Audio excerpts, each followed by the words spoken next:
stand with you, all Ugandans, and we want to call upon even the local people generally to get up and get out of the curfew and protect yourselves, since government is not ready to protect you. I thank you.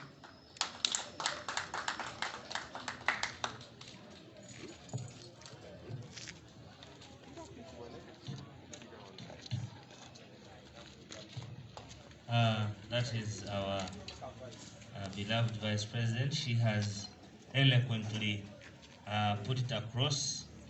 There has been a manifestation and a brag by Genome 7 that he's the master of violence, and their ideology is violence. So when you see such violence happen for a long time without answers, then he quickly comes out and says it is politics, they are pigs, it shall be finished. Then he is the very person who is playing the politics. That is what I have understood best from the presentation of our dear Vice President. Thank you very much. Without wasting time, let me invite the Secretary General,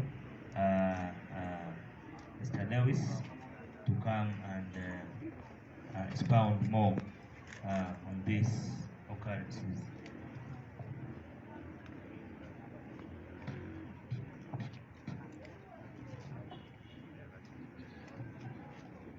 People power, our power.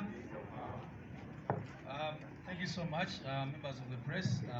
We really appreciate you for coming to listen to us. Again, I'm not going to speak for a long time. I'm just going to emphasize a few things.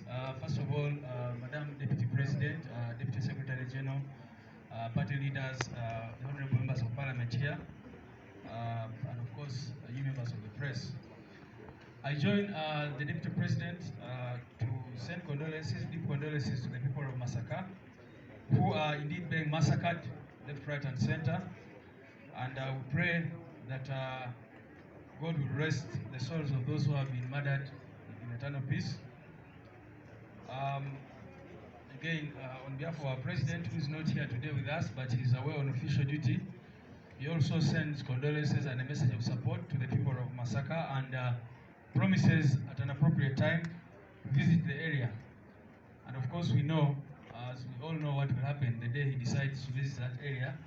You will see all the security come out to focus on him, you know, and this is what we've been seeing all the time.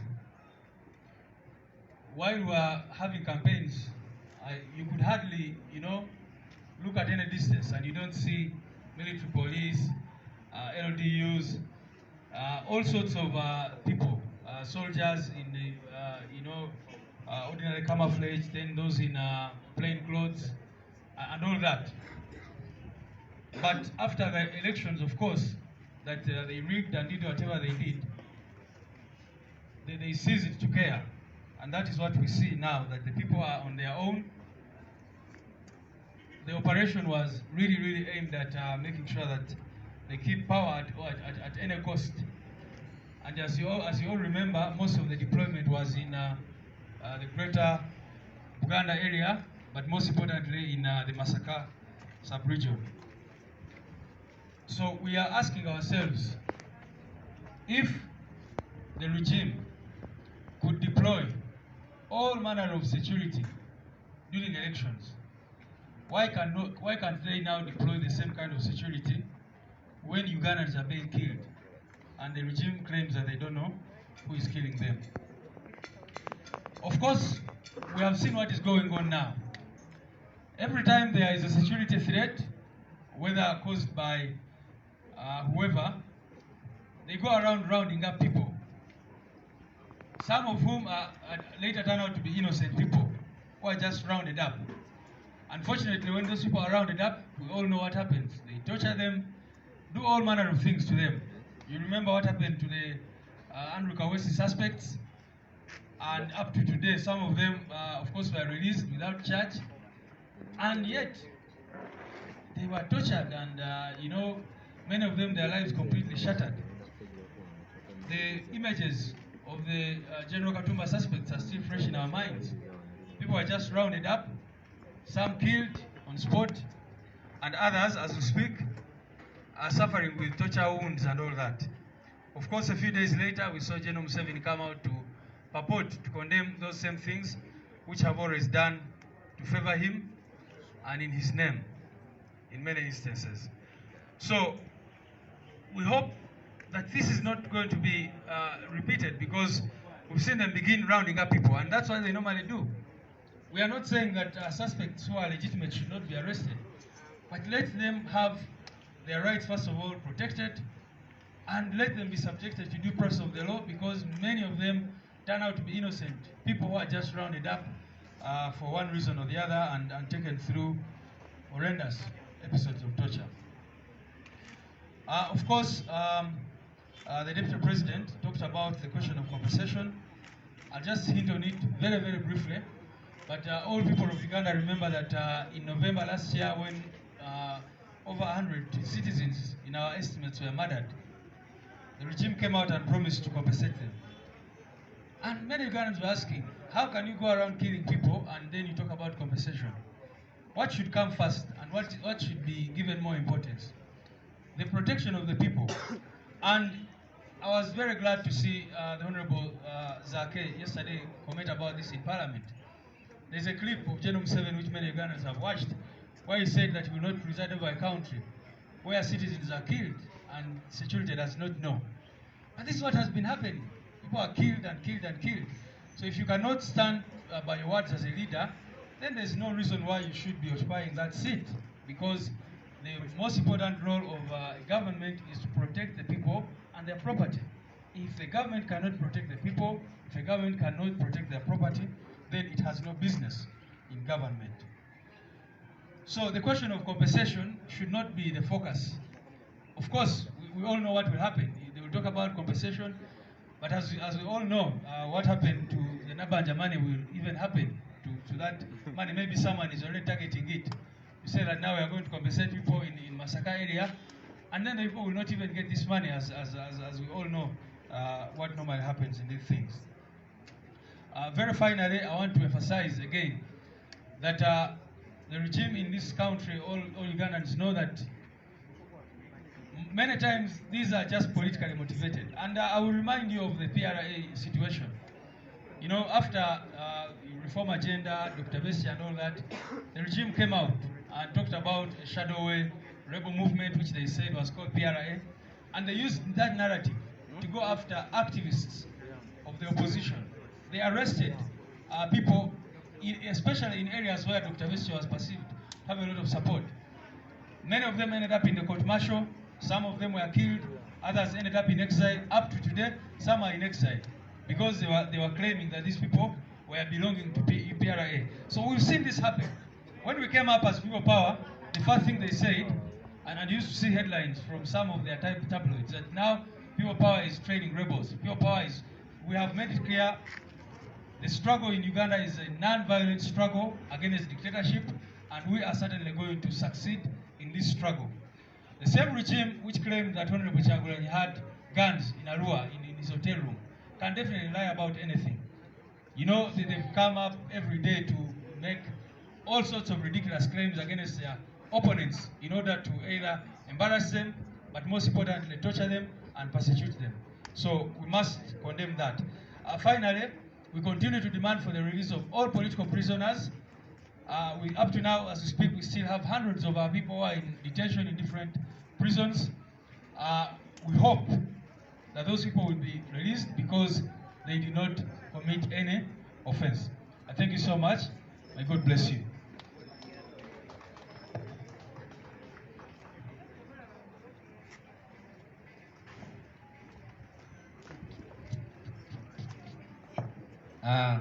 Thank you very much.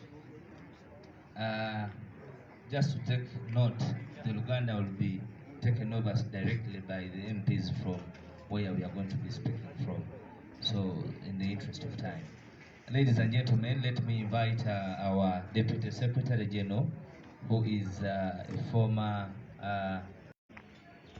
colleagues, our Deputy President, Secretary General, the party leadership, Honorable Joel, colleagues, members of Parliament, the press, ladies and gentlemen, this afternoon.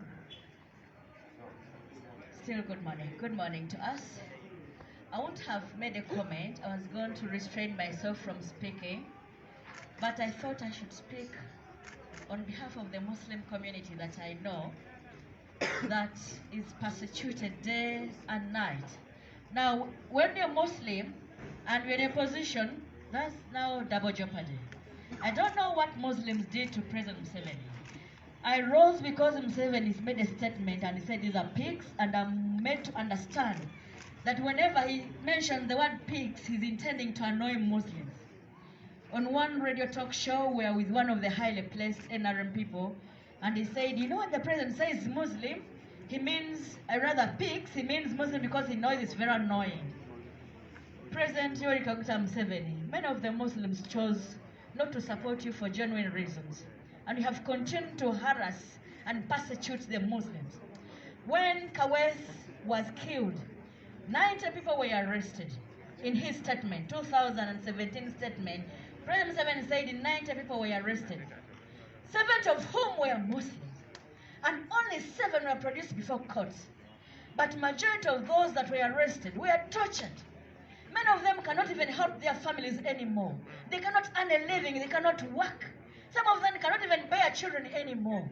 I don't know what the Muslim community has done to President Museveni. Now, I want to call upon our people, please. Let's rise up, please. Let's not just sit back when they arrest our people. Let's rise up and speak out. Today is the other person, tomorrow is you. Today is someone else's child, tomorrow to be your child. Please, I know by President Museveni's statement that he made recently, 2 people are going to suffer consequences. The people in opposition, because he said this is a political thing. And also the Muslims, because he clearly said the pigs, and whenever he says pigs, he refers to Muslims. Please wake up. Don't leave this fight to NUP. Don't leave this fight to members of parliament. This fight is for us all. And I know President Museveni will not settle until he has quashed opposition, and we are determined not to stop. The earlier we joined active fighting forces, the better for us. Like I've told you, tomorrow it's them. Tomorrow it's gonna be you. The Muslim community, wake up and come out from those comfort zones, especially the leaders. What are the leaders? What is the Mufti doing? The Mufti, the Supreme Mufti, you are sitting and the Muslims are being maimed day and night. Let's come out, please. Humanitarian abuse is a religious matter that we must fight. It's a religious matter because you must fight for justice. And humanity has been attacked. When we see religious leaders stay in their comfort zones, we worry whether you are for the people or you are for your souls, for God and my country.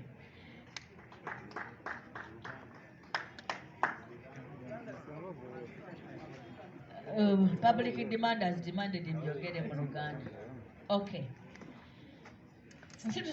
I know my senior, the Secretary General, had said it all, and my president.